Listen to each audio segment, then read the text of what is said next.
Okay, so please say present, ha? Sige po. Tayo. Introduce po tayo. Melchor Reyma. Good afternoon, sir. Present.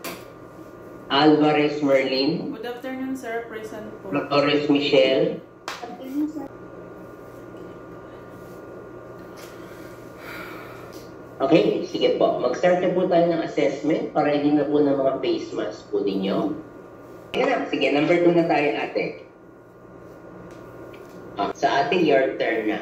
Okay. Sa ate, ano ang tawag natin sa tanghaling tapat sa Mandarin? Taiwan ate. Chongwu, sir.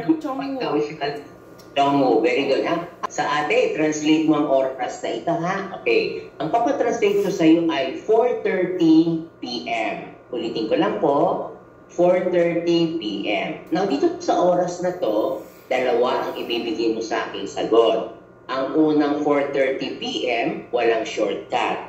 Pagkatapos nung ibigay sa akin ang 4:30 p.m. na walang shortcut, ibibigay mo sa akin ang 4:30 na may shortcut. Sige, start na tayo. Ano ang 4:30 p.m.? Ciao. Yes, xiao. Ano yung 4 o'clock? Shijian. Yes, 30 minutes. 30 minutes. Sanshi Fen. Yes, very good. So, tama yung sagot mo na 下午4点30分. Now, ang ibibigay mo naman sa akin ngayon, yung shortcut ng 4:30 p.m. Simulan na natin ang shortcut. Xiao. Yes. 4 o'clock? Xiao. Yes. Orjan Pan.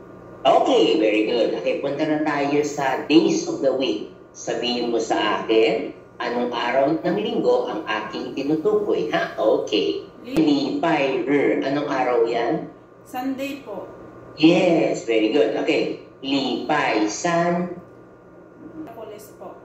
Oh, very good. Miyerkules. Good. Let's now do months of the year. Buwan ng taon. Sige, ate. Anong buwan ang Payue? August, sir. Yes, tama. August. Another one, ate, ha? 10月. Anong buwan ang 10月? Ano yan? October po. October. Okay, tama. Okay na. Sige, pwede na. Pwede na kayo mag-mute. Okay, number 3 na po tayo. Sino po ang number 3?